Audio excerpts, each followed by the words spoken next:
Okay, so today I will be speaking about the topic rest. Rest. Rest. Rest. It's a beautiful, beautiful thing. Rest. All right, what do you think about when you hear the word rest? Perhaps you think of time with friends, time with family. Maybe even you think of time alone. Or perhaps, you think of laziness. Perhaps you think of nothing getting done, nothing getting achieved. The fact is that everybody, no matter who you are, what circumstances you come from, what your background is, everybody has a preconceived notion about what exactly rest is and all the implications that surround it. So first, before moving forward, let's first address and look at what people usually connect with this idea of rest and all of its counterparts. So usually people divide this subject up into two parts. There's rest and there's productivity.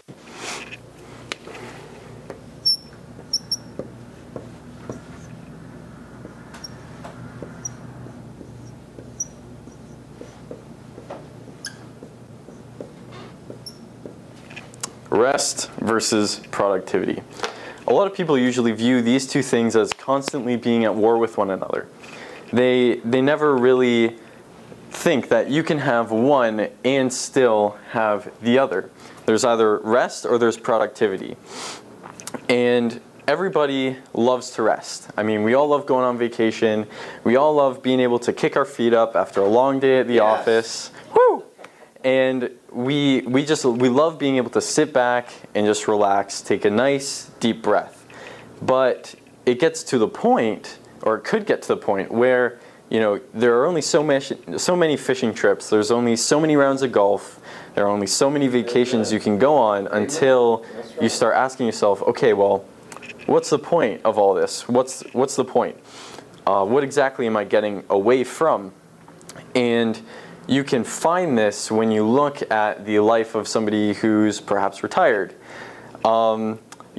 People work all their lives to be retired, and unfortunately, some people, not all, but some, when they achieve their goal of being retired, they all of a sudden don't know what to do with themselves. They find themselves stuck. And we find that the downside of rest leads to a lack of purpose. That's a good point, Jacob.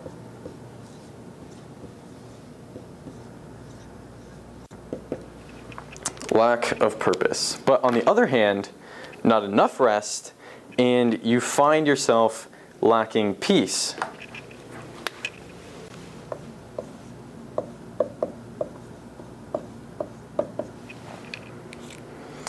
So we find that the upside of rest is peace, and the downside is a lack of purpose. Proper rest gives us the necessary time that we need to just step back away from the chaos of life and simply re-energize, refocus our lives, and find the peace of mind that God has for us. Peace of mind that we find in knowing who God has called us to be. So we see that rest has the upside of peace and yet the downside of lack of purpose. But it's the same with productivity. There's an upside and there's a downside. The upside of productivity is purpose.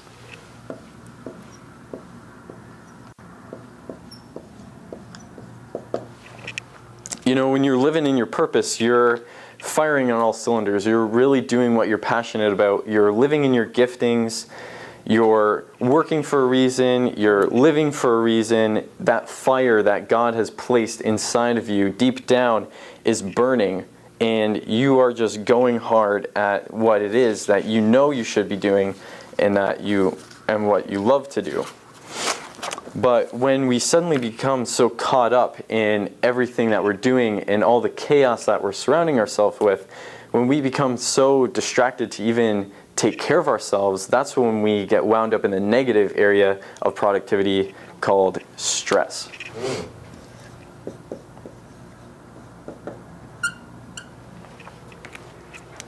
No one likes stress. Maybe me even writing that word up on the board stressed you out. No one likes stress. Stress isn't just that little uncomfortable feeling that you get when you're all of a sudden overwhelmed. It's much more than that. The fact is that there are so many illnesses actually out there because they stem directly from this problem of stress.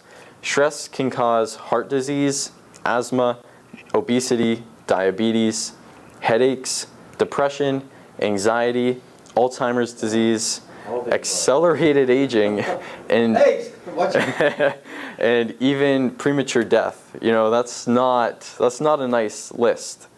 Stress is a very real problem, and that list shows you how harmful it can be to your body. So just like rest, productivity also has its ups and downs. When you're living in your purpose, you're filled with excitement, you're filled with joy, you're living in your giftings, you're using your talents. But the negative of living constantly in this area of productivity is stress. And then there's rest. The upside of rest is living in the peace that God has designed us to live in. But the downside is the lack of purpose, the loss of that passion and that desire that God has blessed each of us with. So how do we find this balance? Because everybody wants to have purpose. Everybody wants to have peace. How do we find this balance between peace and purpose? It seems impossible. It seems you can only have one or the other. So let's see what God has to say about this subject. In Genesis 1:26 to 2:3, it says, "Then God said, 'Let us make man in our image, in our likeness, and let them rule over the fish of the sea and the birds of the air, over the livestock, over all the earth, and over all the creatures that move along the ground.' So God created man in his own image. In the image of God he created him. Male and female he created them. God blessed them and said to them, 'Be fruitful and increase in number. Fill the earth and subdue it. Rule over the fish of the sea and the birds of the air, over every living creature that moves along the ground.' Then God said, 'I give you every seed-bearing plant on the face of the whole earth, and every tree that has fruit with seed in it. They will be yours for food. And to all the beasts and all of the earth, and all the birds of the air, and all the creatures that move along the ground, everything that has the breath of life in it, I give every green plant for food.' And it was so. God saw all that he had made, and it was very good. And there was evening, and there was morning, the sixth day. Thus the heavens and the earth were completed in their vast array. By the seventh day, God had finished the work that he had been doing. So on the seventh day he rested from all of his work. And God blessed the seventh day and made it holy, because he rested from all the work of creating that he had done." So here we read about God creating men and women in his image and the purpose that he blessed them with. We see that productivity was never meant to bring stress, nor was rest ever meant to bring lack of purpose. God has always meant for us to live perfectly in both peace and purpose, both rest and productivity. In Genesis 1:28, part of what we just read, it says, God blessed them and said to them, "Be fruitful and increase in number. Fill the earth and subdue it. Rule over the fish of the sea and the birds of the air, and over every living creature that moves along the ground." Here God lays out our purpose. He tells us to go and be fruitful. And being fruitful doesn't only mean, having more kids, but it means to be productive in all that we do. Amen. Here God lays out our purpose, and he calls it a blessing. There's a lot of people who view the subject of work as something that isn't a blessing. They look at it as something that, they don't look forward to it. They look at it as more of something that just has to be done, so let's go and might as well just get it over with. But that's not living in purpose. That's not living in the purpose that God has for us. Here in Genesis, God lays out our purpose and he calls it a blessing. Further down in Genesis 1:31 to 2:3, we read, God saw all that he had made, and it was very good. And there was evening and there was morning the sixth day. Thus the heavens and the earth were completed in all their vast array. By the seventh day God had finished the work he had been doing. So on the seventh day he rested from all of his work. And God blessed the seventh day and made it holy, because on it he rested from all the work of creating that he had done. Here we just read that after God had made men and made women and blessed them with their purpose, God called everything that he made very good. And he spent the seventh day resting from all the work that he had done. We find that the very first thing that we as a human race experienced with God was rest. I believe that God has made us and designed us to work from our rest, not rest from our work. I believe that it is in Genesis where we find such valuable and deep insight as to who we are as a people and how we function and how God's programmed us and designed us to live. Because it's here that God speaks into the very nature of who we are and the very thing that makes us who we are. And here in Genesis 1, we find that God lays out our purpose and then immediately builds our foundation in his perfect peace. And there are times in our lives when we experience seasons of more rest than productivity. Amen. Someone who's young, someone who knows that they're called to do something great for God, he might find himself becoming frustrated because he's stuck in school or he's stuck at a job that's not exactly filling that purpose, and he just wants to get out there and get going.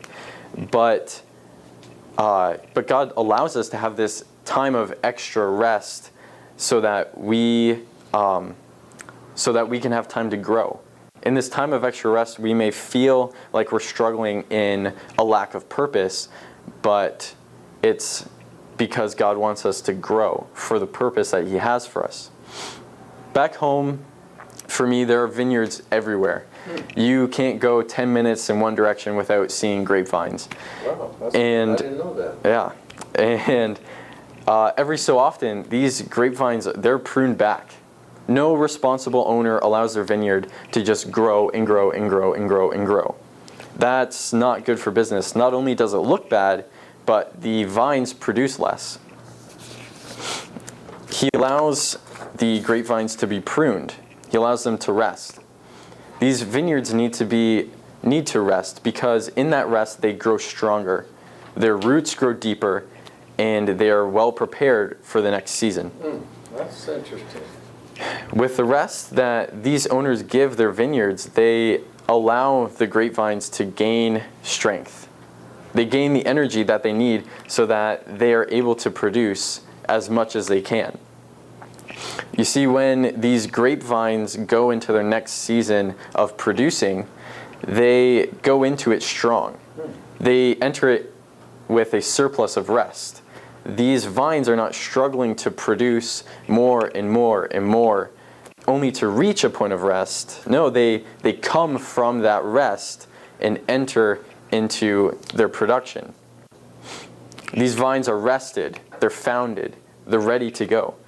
And I believe that this is exactly how God has designed us to live, to work out of a surplus in his rest. Amen. I like that. Because just like that kid who knows that he is destined for something great, he knows that God's called him to be something more than he is right now. Just like him, and even though he might not currently be entering into that, that time is there to allow him to grow, to be founded in God, and to know where he stands. God gives us this time of rest where we are urged to grow. He gives us this time so that we can become strong. We can become grounded. We can become secure in him. Because without this valuable time of growth, we cannot and will not be able to achieve all that God has planned for us. Amen. God gives us the purpose for our lives. He blesses us and He tells us to go and to be productive. But God also blesses us from doing that all from a place of rest. We are to go out and to be fruitful in all that we do, but we're not designed to do it from a place of lack. We're designed to achieve all that God has laid out for us, and we're designed to be productive, but we're designed to do it from our foundation and our surplus of peace that we have in Him. Without proper rest and without proper care, those vines will not be able to be as productive as they need to be. Without proper rest and without proper care, those vines, they won't produce as much as ones that are well rested, ones that are pruned, ones that are given time to grow and to just re-energize and to grow their roots deeper. They're not going to be as productive. The irony is that this world is so go, go, go, and it tends to look down on this idea of rest because it thinks that if you're not constantly on the move, you're doing something wrong. But so many times in the Bible, God completely contradicts what this world says is right and says, do it my way. Even if it seems completely opposite to everything we think we know, God shows us His better way, and He shows us that doing it this way and putting your trust fully in Him, that is what will produce the better crop. And I believe that when we take this time to place all of our trust in God, when we understand that God is completely in control, that is where we are able to truly rest. Amen. From here, we're able to go out and to be all that God has made us to be. Because we form this firm foundation, we are able to, from this rest, enter into all that God has planned for us to be. We built up this time spending time with God. We built up this relationship with Him, and we're able to be more productive than we ever could be on our own. From this time of growth and strength that we have with God, we are able to work from a rest, knowing that God is in charge, that He is in control, and that no matter what anyone says about me, or no matter what my circumstances say around me, I know that He has a plan for me, that God has created me for a reason, and that He has made me to be a light in this world through everything that that I set my hand to. And it's through this time of stepping back, of taking that time to rest and taking that time to trust that, okay, God, I'm going to set this time apart for You. I'm purposefully not going to do this thing. I'm going to set this time apart for You because I know that You're more important than anything else in this world. When you trust God so much to do that, He will bless you. And when you show God that He is the first thing in your life, that He is the most important, that He will bless you with this rest, and He will bless you in being more productive than you ever could on your own. Amen. So it's my prayer that as we go out this week, that we would not strive to rest from our work, but that we would find fruitfulness, we'd find productivity, and that we'd find peace and purpose as we go out and work from our place of rest. Amen.